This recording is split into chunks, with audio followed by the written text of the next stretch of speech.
Muy buenos días. Voy a mostrarles una pequeña revisión acerca de este tema que está generando cierta preocupación a nivel mundial. Durante la presentación vamos a ver por qué se está dando ese tipo de preocupaciones, pero debemos saber un poco más sobre qué es esta viruela del simio o viruela símica o en inglés monkeypox.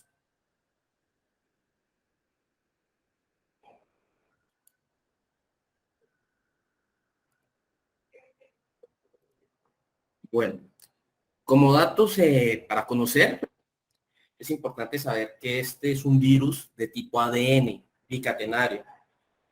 ¿Por qué es importante saber que va a ser un virus ADN? Porque los virus tipo ADN tienen mecanismos de reparación de su propia estructura. ¿Esto qué significa? Que la probabilidad del desarrollo de nuevas variantes, como por ejemplo ha sucedido con el SARS-CoV-2, con el COVID-19, es mucho menor. Entonces la probabilidad de nuevas variantes con este tipo de virus es baja.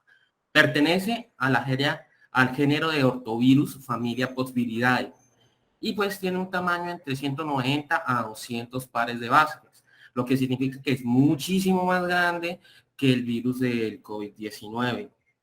Tener claro que es una enfermedad zoonótica, no es algo que sea endémico en los seres humanos. Su circulación principalmente ha sido reportada en mamíferos, pero los simios no son el huésped principal. Vamos a ver más adelante por qué se le llama símica, pero ellos no son el huésped principal. Algunos virólogos de la OMS consideran que no se conoce el reservorio principal, porque tanto los monos como los seres humanos somos considerados huéspedes. Se sugiere que ese reservorio, pero no hay todavía evidencia contundente, son roedores nativos del África, ratas gigantes de Gambia o ardillas de cuerdas, que es otra especie que hay allá, principalmente en el área de África Central y el Congo. Bueno, la transmisión vamos a verla un poquito más adelante, pero como preludio, es una transmisión que es mediante el contacto directo. Entonces, eso es otro punto también a tener en cuenta, que para reducir los temores acerca de la alta transmisibilidad que pueda tener frente al COVID-19. El primer caso fue reportado en la República Democrática del Congo en 1970. Entonces, para tener en cuenta que no es algo nuevo, es algo que está con nosotros hace muchos años. ¿Cuándo se aisló por primera vez?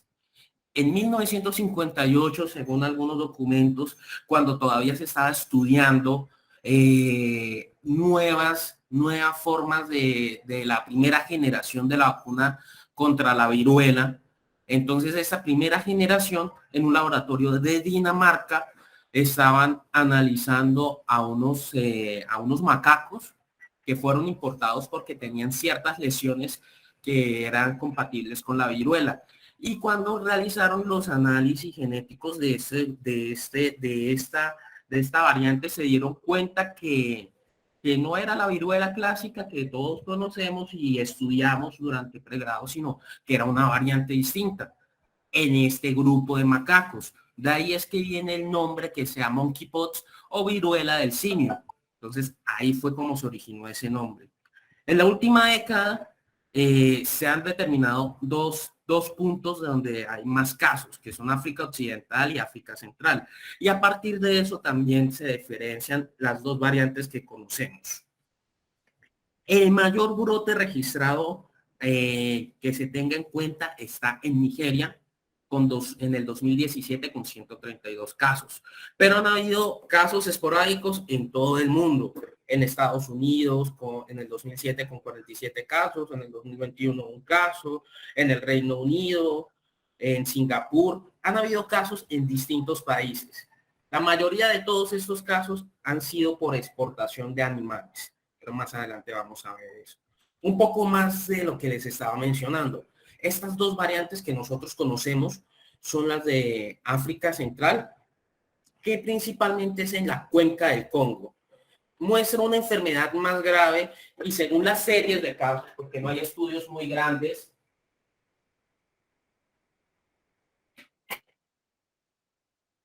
disculpen, es alrededor de una letalidad de un 0, de un 1 a un 6%. Pero hay que tener en cuenta que esta letalidad está asociada a estas series de casos que son correspondientes a un grupo poblacional vulnerable, es decir, poblaciones que usualmente tienen VIH diagnosticado, pero sin manejo antirretroviral, descompensados, desnutrición. Entonces hay que tener en cuenta que esta mortalidad reportada es en este grupo poblacional. En el mundo, los casos externos al África no han reportado este tipo de mortalidad, pero no hay estudios lo suficientemente grandes para determinar una letalidad aproximada. Entonces hay que tener en cuenta que lo poquito que se sabe en el mundo es basado en estos estudios que hay allá en África. La mayor forma de transmisibilidad es de persona a persona, pero teóricamente también podría haber una transmisibilidad materno-fetal. Entonces hay que tener en cuenta eso cuando uno lo mira teóricamente, pero no ha habido ningún caso reportado. Y la otra variante es la variante occidental que es más leve. Bueno, en 1980, cuando la Organización Mundial de la Salud declaró la eliminación de la viruela, también generó una vigilancia intensiva por parte de la Asamblea Mundial de la Salud en las regiones centrales de la República de Congo. ¿Con qué objetivo? Hacer es la vigilancia de este virus, que nosotros lo podemos ver acá mediante estos estudios de microscopía electrónica. Bueno, en el 2003 fue notificada por primera vez fuera de África, en Estados Unidos. Hay que tener en cuenta que muchos casos pudieron haber pasado desapercibidos. Más adelante vamos a ver por qué pudieron haber pasado desapercibidos. Pero entonces hay que tener en cuenta que no es algo nuevo, es algo que ya tenemos desde hace bastante. ¿Por qué han aumentado los casos en las últimas décadas? Se especula que puede ser, uno, por el aumento de la búsqueda intensificada de los casos. Entonces, al estar buscando más casos, generamos una identificación mayor de estos casos, lo que nos permite tener un comportamiento más certero de la prevalencia de ellos. Otro factor que está asociado, la disminución de la inmunidad colectiva o de rebaño, porque toda la generación posterior a 1980 no está vacunada contra la viruela. Entonces, eso aumenta la probabilidad del contagio de estos casos. Esto, cambios propios del virus, ¿por qué en interrogante? Porque ese es el punto que generó la alerta. Más adelante vamos a ver por qué. Porque hubo un cambio en el comportamiento usual de este virus. Y ese cambio del comportamiento usual es lo que generó la alerta en la Organización Mundial de la Salud y también en la CDC de la Unión Europea. Entonces vamos a mirar eso. Y pues otro punto, las modificaciones del ecosistema que han hecho que los reservorios naturales tengan mayor contacto con el ser humano. ¿Qué mecanismos de transmisión nosotros conocemos? Pueden ser de contacto directo, contacto indirecto con mamíferos vivos o muertos. Puede haber un contacto con un animal o un humano infectado, que puede ser desde mordedura o arañazos. Preparación y la manipulación de la carne infectada. Entonces esto es muy frecuente en el África, por eso tienen constantes reportes de casos. El contacto con los fluidos corporales contaminados, que pueden ser gotas respiratorias grandes, no aerosoles como el COVID-19, sino gotas grandes, que están llamando contacto cara a cara, un contacto estrecho, mucho más cercano que el del COVID-19. Contacto con objetos contaminados, como puede ser la ropa usual, la ropa de cama. Entonces hay que tener en cuenta esos puntos. La incubación está reportada que está entre 6 a 16 días, pero puede ser también entre 5 a 21 días los valores extremos. Entonces hay que tener en cuenta que monkeypox puede comportarse de esta manera. Y sobre todo este punto, 21 días, nos va a representar a los sistemas de vigilancia en el mundo el punto de corte para hacer estos seguimientos de los pacientes. ¿Qué también vamos a ver acá? Características clínicas. Importantísimo. Síntomas y signos inespecíficos. Es difícil determinar los casos debido a estos. No son tan similares, entonces es una combinación de signos clínicos algo bizarra. Puede haber fiebre los 5 días previos a las lesiones, antes del desarrollo de los exantemas. Después de eso puede haber inflamación mucosa, faríngea, conjuntival y genital. Y pues la evolución ya después de las lesiones en piel, máculas, pápulas, vesículas y pústulas. ¿Qué complicaciones? El mayor riesgo de complicaciones son infecciones bacterianas secundarias debido a la descamación de la piel. Entonces, ese es uno de los riesgos cuando puede desarrollar una enfermedad grave o moderada, el riesgo de estas infecciones. Está acompañado de vómito, diarrea y, por tanto, deshidratación. Entonces, estos casos hay que tener en cuenta esa parte. Y linfadenopatías en el 90% de los casos. ¿Por qué resaltado?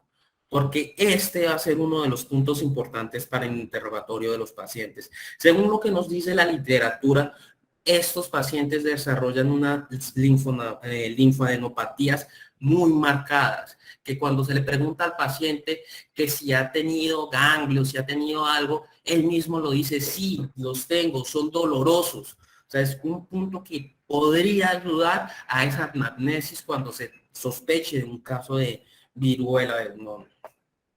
¿Cómo se hace el diagnóstico? Pues el diagnóstico lo podemos hacer mediante análisis de laboratorio con hisopados de lesiones, las vesiculares, exudado o costras mediante técnicas de PCR. El cultivo viral también es otra de las posibilidades para hacer el diagnóstico. Biopsias del exantema vesiculopustuloso o los techos de las lesiones vesiculares intactas. Entonces, esta es un poco más complicada, pero es posible. Y pues tenemos que no son, según lo que nos dice la CDC de la Unión Europea, no tan útil, pero factible debido a que puede haber reactividad cruzada y dar falsos positivos, son la detección de IgM dentro de los primeros 5 días de ocurrencia o detección de IgG después de 8 días. Motivo por el cual el Instituto Nacional de Salud planteó una ruta para hacer una identificación más precisa. Entonces, por eso esta que al no ser tan precisa puede generar esos falsos positivos y nuestro Instituto Nacional de Salud generó otra estrategia. ¿Cómo ha sido el comportamiento hasta el 31 de mayo de 2022? Dentro de los estados de la Unión Europea han habido 321 casos en este brote desde que inició aproximadamente el 7 de mayo. Entonces hemos tenido casos en Austria, Bélgica, República Checa, Dinamarca, Finlandia, Francia, Alemania, Irlanda, Italia, Malta, Países Bajos, Portugal, Eslovenia, España, 120 casos y Suecia.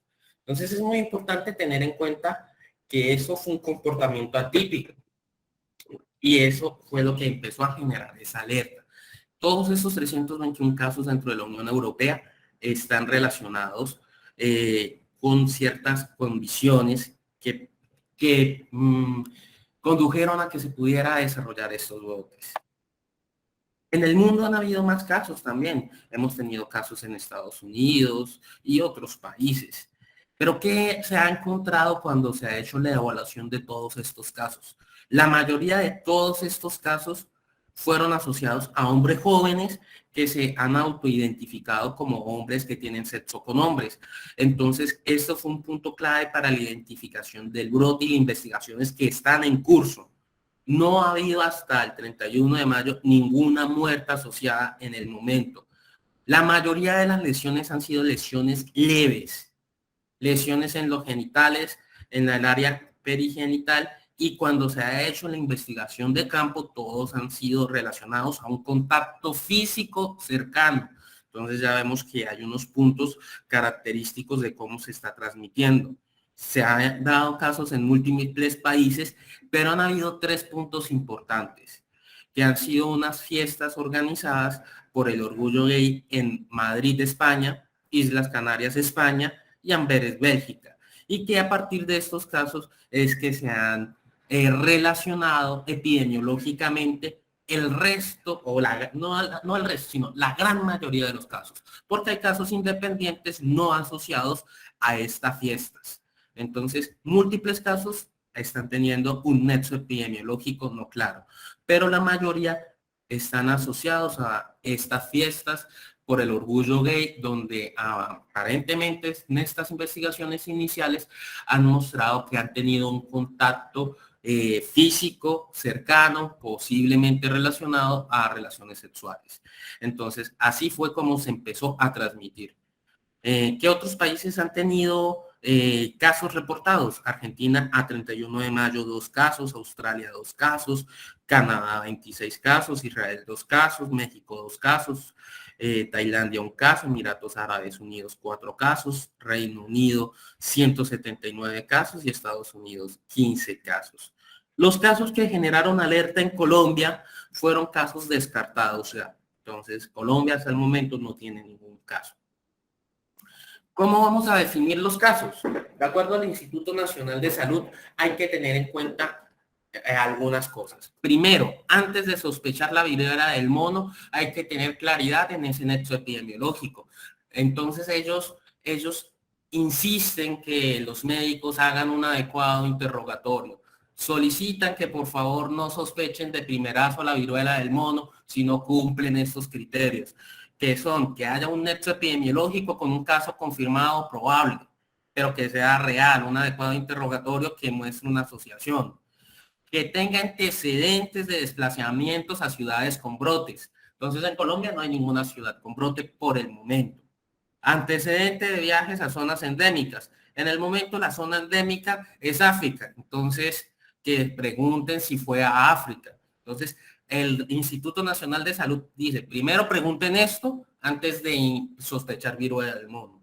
Luego miren sus síntomas, si tiene fiebre, si tiene cefalea intensa, si tiene mialgias, astenia intensa, rash y las lesiones pustulosas o papulovesiculares que puede ser confundida con otras enfermedades.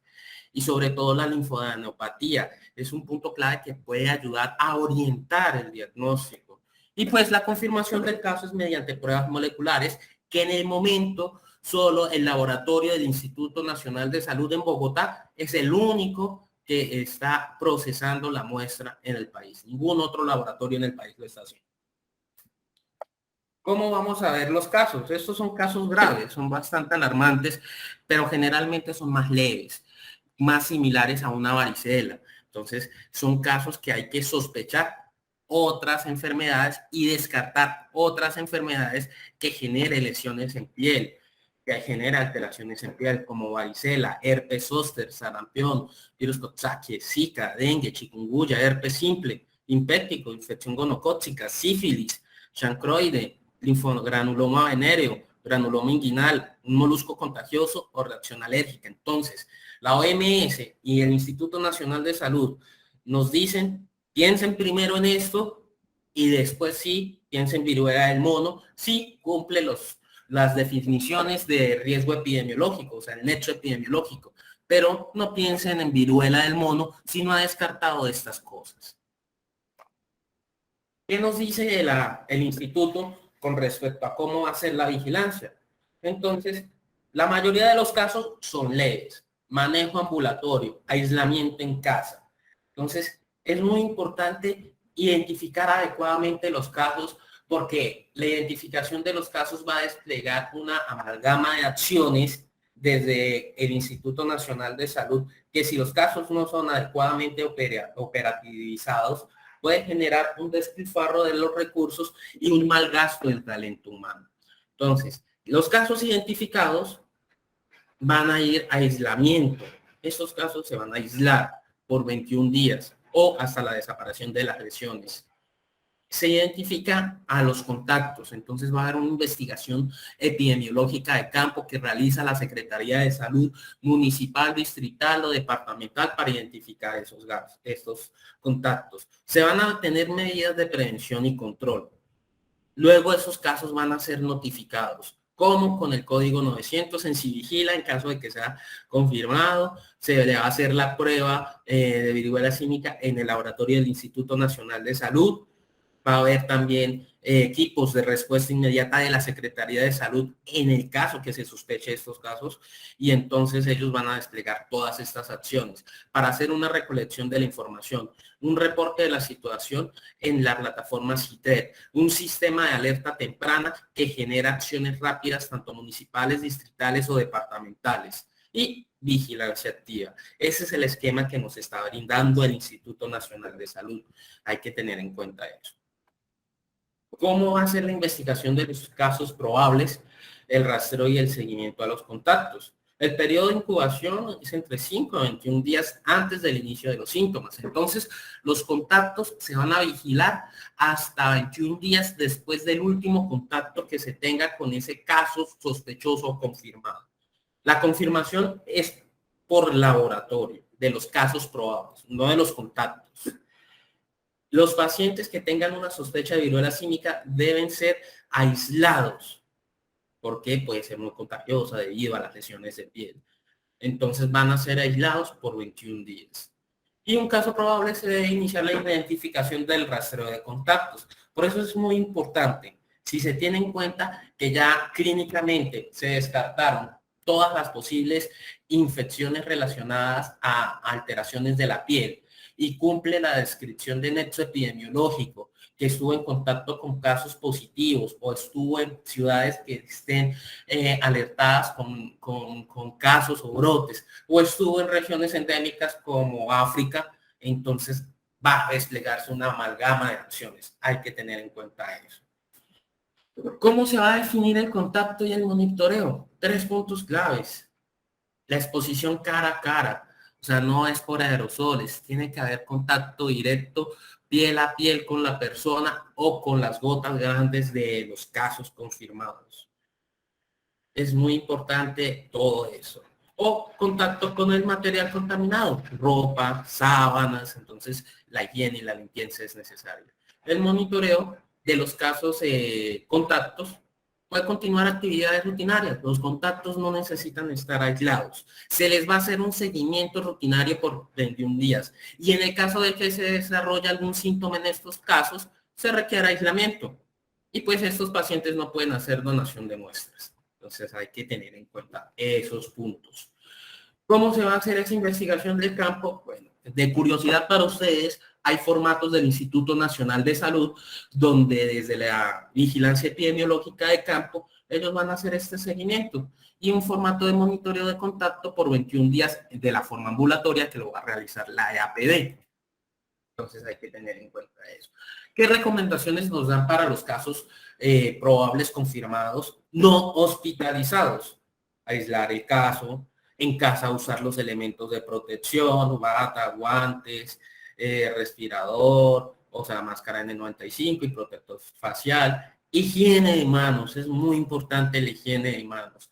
Los casos reportados en personal de salud han sido personas que muestran los reportes de casos que han sido asociados por el incumplimiento o el cumplimiento inapropiado de los protocolos de protección, lavado de manos y uso de EPPs. El manejo adecuado de la ropa, limpieza y desinfección. Si es un caso hospitalario, las IPS tienen que tener atención clara, las rutas de atención a los pacientes, se tiene que tener posibilidad de realizar aislamientos de contacto y de aerosoles, el cumplimiento de los usos de los EPPs, que ya tenemos bastante experiencia con el COVID-19 con estos casos, al personal de salud o talento humano por parte de seguridad y salud en el trabajo, hacerle un seguimiento a estos casos, cumplimiento de protocolos de limpieza, mantenimiento, desinfección y eliminación de residuos, y manejo adecuado de textiles y telas, muy similar a COVID-19 y al manejo que se utiliza con otras condiciones infectocontagiosas.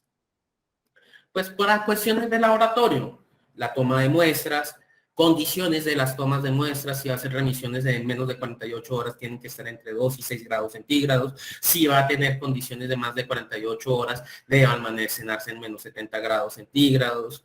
La remisión de las muestras al instituto lo más pronto posible. Y pues exámenes adicionales para hacer diagnósticos diferenciales. Los casos deben ser notificados de forma inmediata. No es decir que sospecho el caso, o sea, cumplir los 3 requerimientos. Sospecho el caso y lo notifico a la semana. No. Puede generarle sanciones a las IPS por parte de que se confíen por no notificar adecuadamente si se sospecha. Los casos deben ser ingresados a Civigilan mediante el código 900. Eso ya es algo estandarizado a nivel nacional. ¿Qué se tiene que hacer con los casos importantes? El instituto, el doctor Prieto, que es el representante nacional, estaba insistiendo que cumplan los antecedentes de viaje o nexo epidemiológico, que no reportar casos, que no cumplan eso va a ser un despilfarro del talento humano en salud. Entonces es muy importante tener en cuenta esto. Definiciones de contacto ya que nos da el instituto. Bueno, es una persona que ha tenido uno más de las siguientes exposiciones del caso probable o confirmado desde el prodromo y hasta cuando se han caído todas las costras, que es la exposición cara a cara.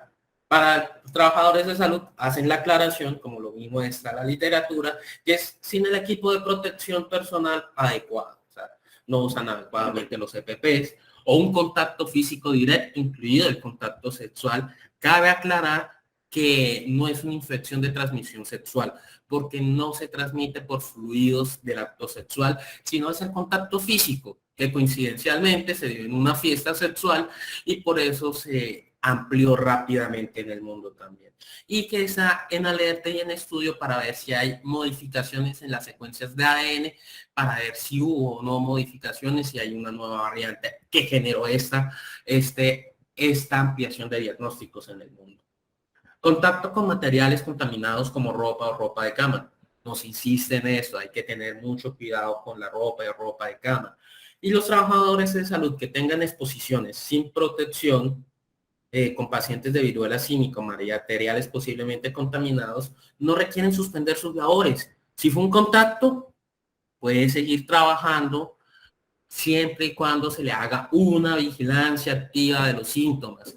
¿Por qué? Porque estar en contacto no significa que ya se haya contagiado, pero al desarrollo de cualquier prodromo antes del inicio de las lesiones maculares se va en aislamiento, pero el resto puede continuar trabajando por 21 días de seguimiento y si no sucede nada, no se contagió.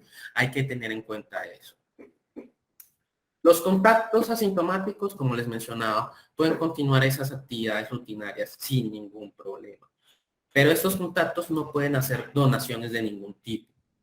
El seguimiento va a ser diario para detectar si aparecen o no algún tipo de síntomas. Lo va a realizar las EAPBs respectivas durante 21 días, desde el último contacto de caso confirmado. Entonces, contactos van a ser su vida común y corriente, diaria, laboralmente, no requieren aislamiento, pero van a tener una vigilancia estricta diaria para el desarrollo de síntomas. Al primer inicio de un síntoma, dolor de cabeza, mialgias, X o Y razón que tengan, que no sea un sarpullido, exantema, ahí inmediatamente debe ser aislado este paciente por 7 días. Y si en esos 7 días no desarrolla ningún sarpullido o exantema, se le recomendará volver al contacto, mantener un monitoreo de la temperatura. Es decir, no se pueden tomar muestras porque no ha desarrollado el exantema, pero ante el riesgo hay que mantenerse en aislamiento y seguimiento por 21 días. Y pues si desarrolla las erupciones, debe mantener el aislamiento y ya mantenerse como caso probable, ahí ya cambia de contacto a caso probable y se le tiene que hacer la recolección de las muestras para ver si tiene o no viruela símica. Casos hospitalarios.